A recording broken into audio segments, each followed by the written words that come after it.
The call came at 11:47 p.m. on a Tuesday, and I knew before I even answered that our lives were about to shatter into a million pieces. My hands were already shaking as I pressed the phone to my ear, and Dr. Martinez's voice cut through the silence of our bedroom like a blade. "Mrs. Holloway, we need to discuss Cassidy's test results immediately. Can you and your husband come in first thing tomorrow morning?" I don't remember hanging up the phone, but I must have, because suddenly I was sitting on the edge of our bed, staring at my sleeping 8-year-old daughter through the crack in her bedroom door. Cassidy looked so peaceful, her auburn curls spread across the princess pillowcase she'd begged for last Christmas, completely unaware that the word leukemia was about to become the center of our universe. My husband, Marcus, stirred beside me, asking what was wrong, but I couldn't form the words yet. How do you tell someone that your child, your baby, might be dying? The next morning, Dr. Martinez didn't waste time with pleasantries. Acute lymphoblastic leukemia, aggressive treatment needed immediately, and then came the number that made my stomach drop: $90,000. That's how much our insurance wouldn't cover for the experimental treatment that could save Cassidy's life. The standard protocol had a 60% success rate. The experimental treatment? 85%. But it meant traveling to a specialized clinic in Houston, staying there for months, and paying for treatments that weren't yet approved by our insurance company. I called my parents that same afternoon, my voice breaking as I explained everything. $90,000? My mother's voice turned cold instantly, that familiar tone she'd used when I was 12, and asked for dance lessons we supposedly couldn't afford. "Lillian, that's absolutely ridiculous. Doctors always try to scare parents into these expensive procedures. I'm sure the regular treatment will be just fine." My father got on the line, his voice equally dismissive. "Honey, we simply don't have that kind of money lying around.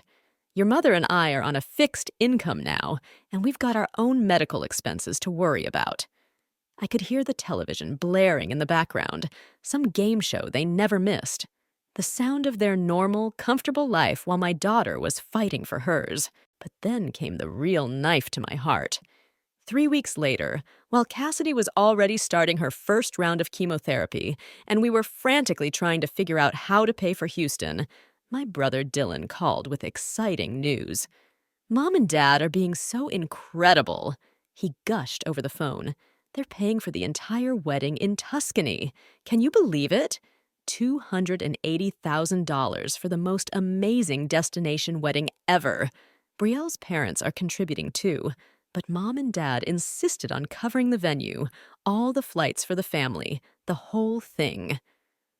I sat in the hospital parking lot, phone pressed to my ear, watching other families walk into the children's cancer ward through my windshield. My throat felt like sandpaper. That's wonderful for you both," I managed to say, though the words tasted like poison. "I know, right? They said Dylan deserves the wedding of his dreams after everything he's accomplished. Oh, and they're already talking about buying us a house as a wedding gift, too." I hung up the phone and just sat there in my car, hands gripping the steering wheel so tight my knuckles went white. The betrayal cut deeper than any physical pain I'd ever felt.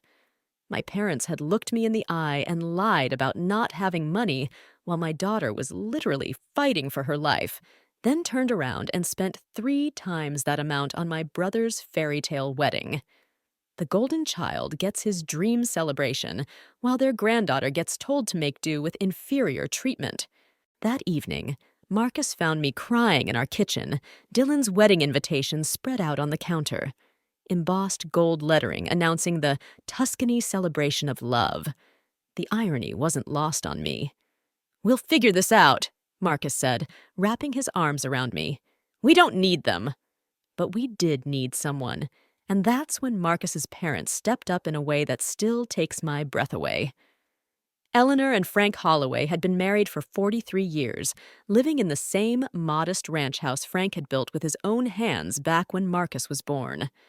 They drove over the next morning, Eleanor clutching a manila folder against her chest like it contained the most precious thing in the world.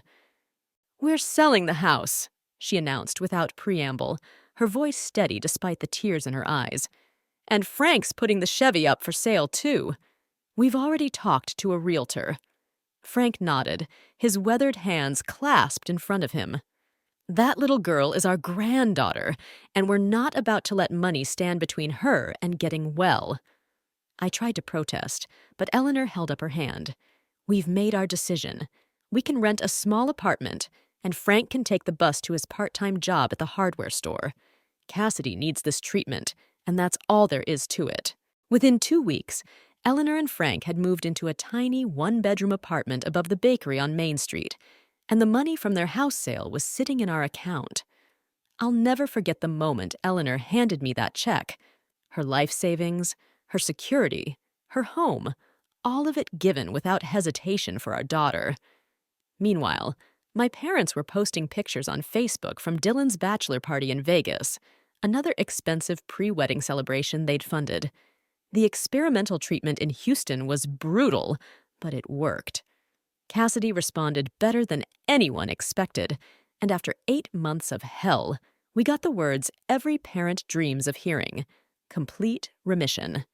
My 13-year-old is now a vibrant, healthy teenager who plays soccer and argues with me about curfew like any normal kid. She owes her life to Eleanor and Frank's sacrifice. But here's what really changed everything. I made a decision that day in Eleanor's small apartment, watching her fold her wedding dress to put in storage because there wasn't room for it anymore. I was done. Done with my parents' favoritism, done with their lies, done with pretending we were a loving family when they'd proven beyond doubt that Dylan would always matter more than me or my child. I didn't go to Dylan's wedding. When my mother called, furious that I was ruining the family photos, I told her exactly why. "You chose Dylan over Cassidy when she was dying. You chose a party over your granddaughter's life. I hope those wedding pictures are worth it, because they're the last family photos you'll be in." The silence on the other end of the line was deafening. Then came the accusations. I was being dramatic, holding grudges, punishing them unfairly. My father got on the phone and actually had the nerve to say, "We raised you better than this, Lillian." I laughed, but there was no humor in it. "No, you didn't. You raised Dylan better than this. You raised him to believe he deserves everything handed to him while the rest of us should be grateful for scraps." That phone call was the last time I spoke to my parents for 5 years. Complete radio silence.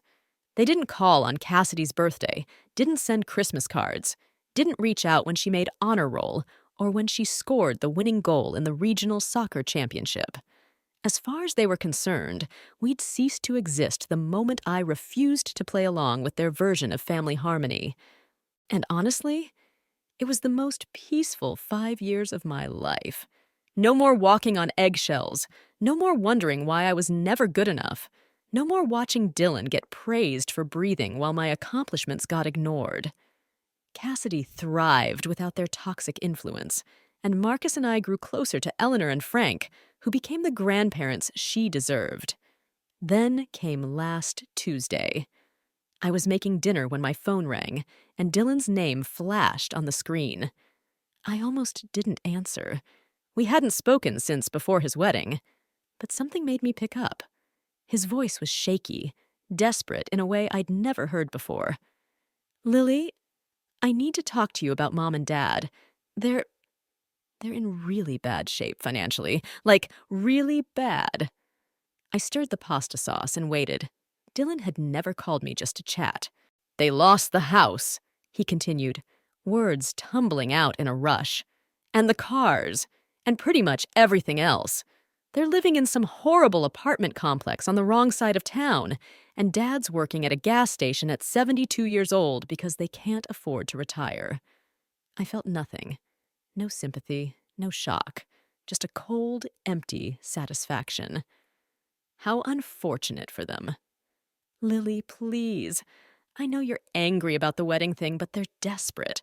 Mom's been crying every day, and Dad looks like he aged 10 years in the past month.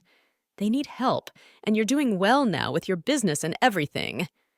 The audacity took my breath away. The wedding thing? I set down my spoon and gripped the counter. "Dylan, they chose your party over their granddaughter's life. They let a 8-year-old suffer because they were saving money for your Italian vacation. That's not how it happened." "That's exactly how it happened. And now you want me to bail them out? Where were you when Eleanor and Frank were selling everything they owned to save my daughter?" The silence stretched between us before Dylan finally answered. "I was building my career, Lily. Brielle and I were just starting out. You couldn't help your dying niece, but you could accept a $250,000 wedding from our parents?" I turned off the stove, my hands trembling with rage I thought I'd buried. "Tell me, Dylan, what exactly happened to all their money? Because last I checked, they were supposedly so well off they could throw around hundreds of thousands like confetti." Dylan's voice got smaller. "It was the investments. Dad got caught up in some scheme with his golf buddy, something about cryptocurrency and real estate. They put everything into it. The retirement fund, the house equity, even borrowed against Mom's jewelry. It all collapsed about 6 months ago." There it was. The poetic justice I never could have scripted. They'd gambled away their security chasing get-rich-quick schemes, probably dreaming of even more money to lavish on their golden boy.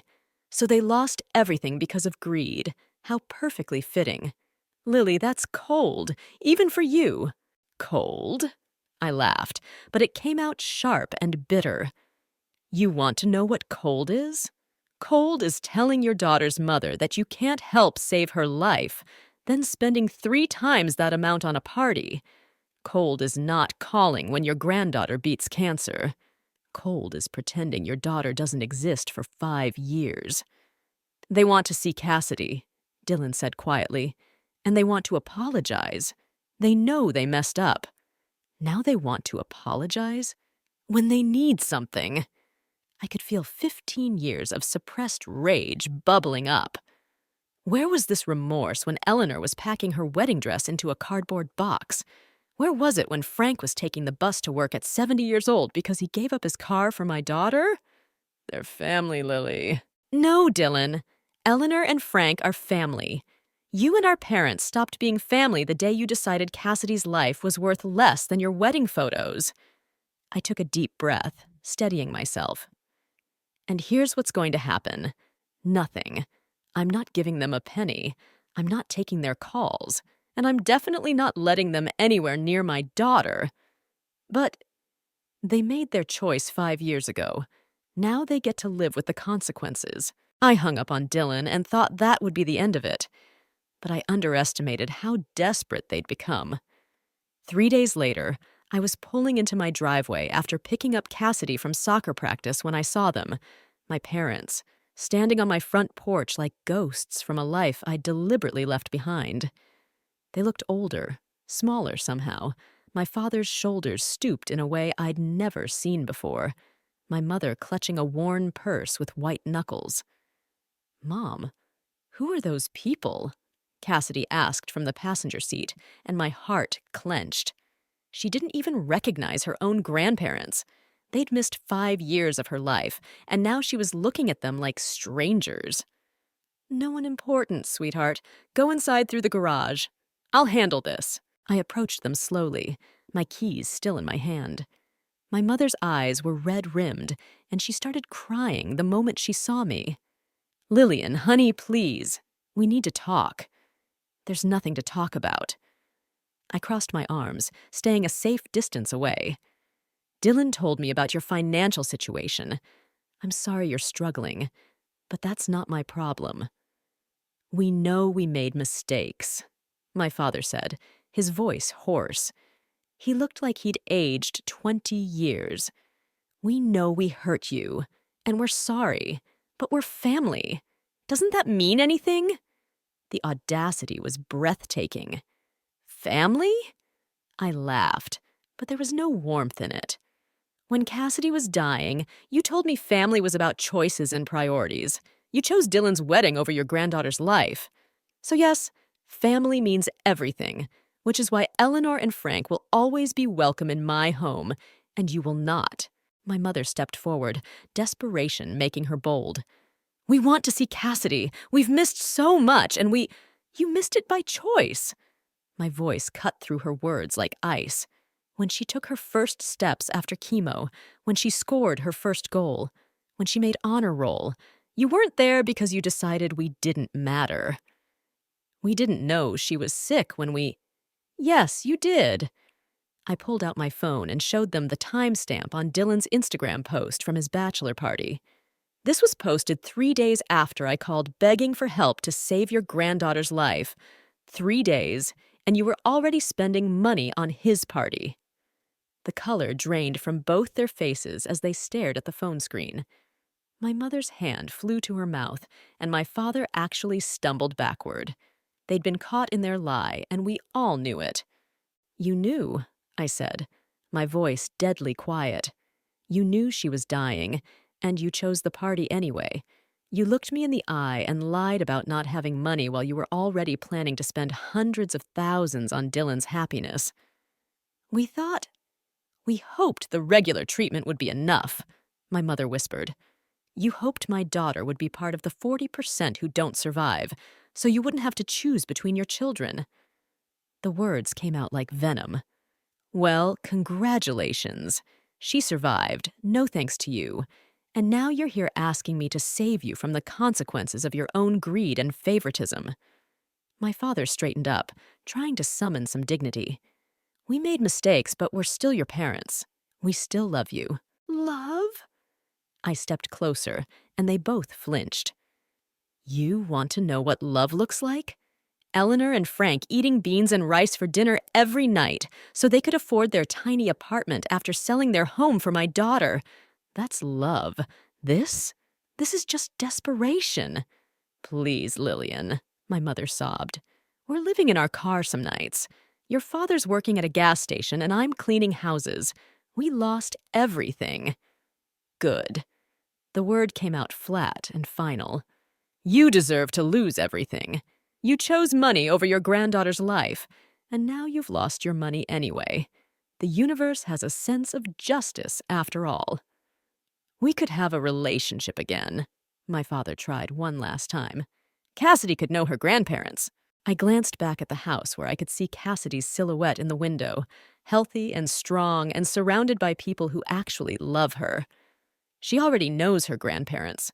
Their names are Eleanor and Frank, and they'd do anything for her.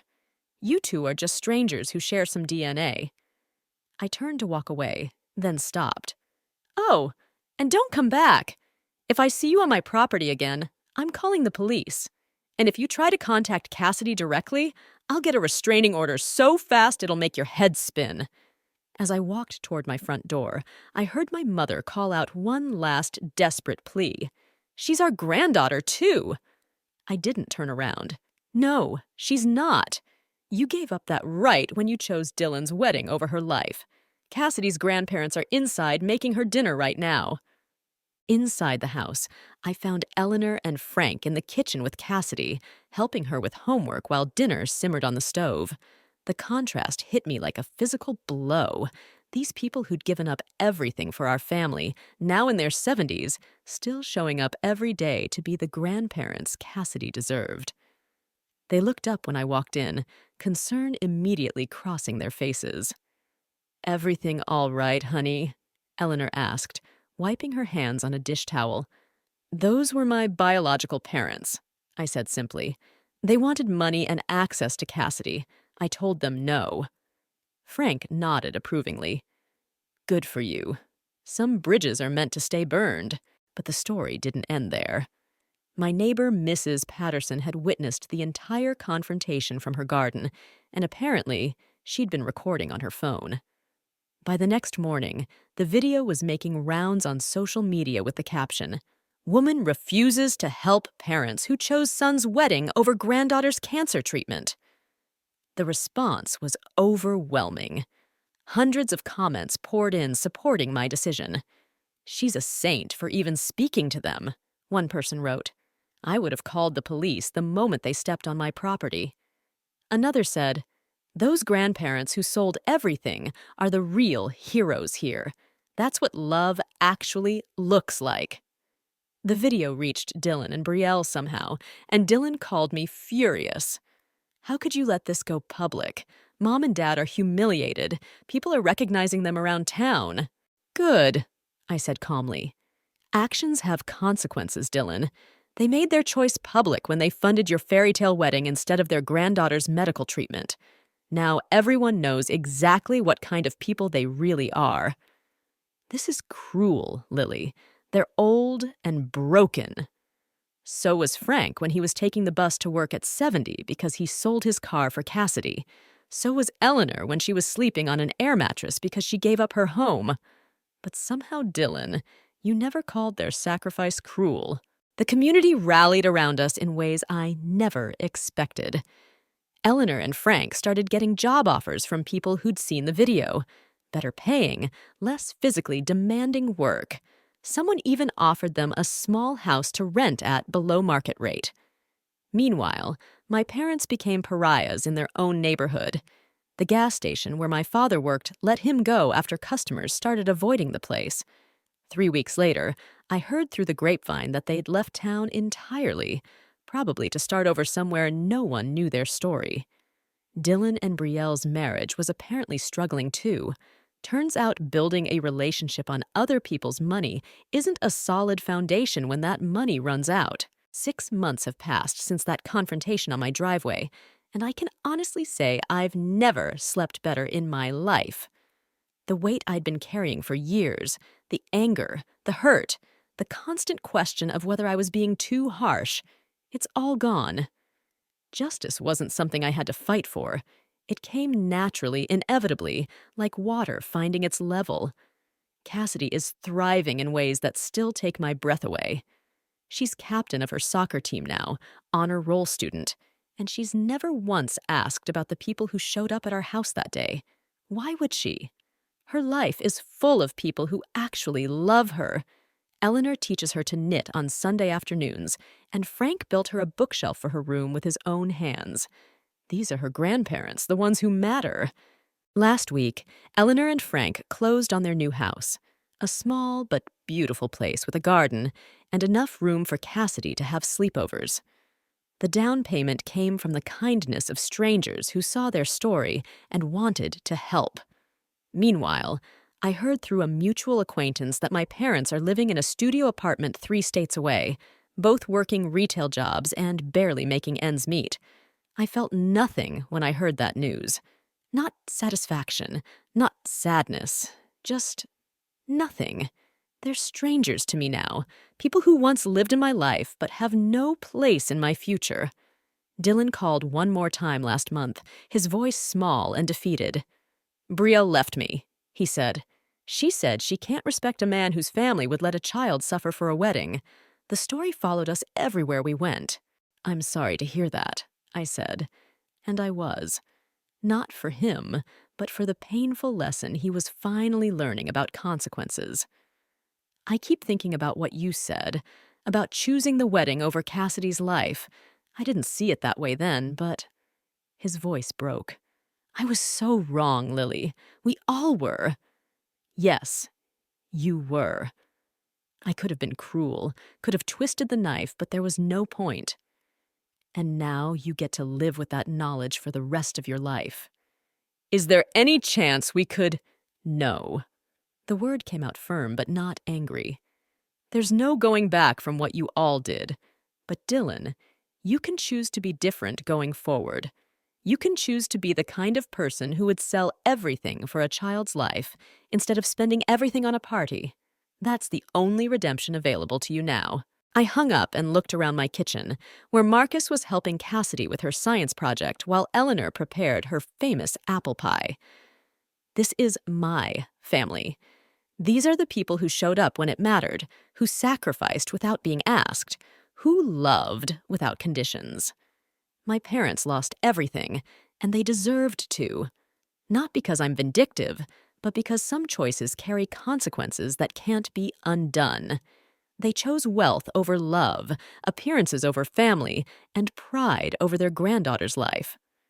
The universe simply gave them exactly what they'd chosen: a life without love, without family, without the security they'd valued more than everything else.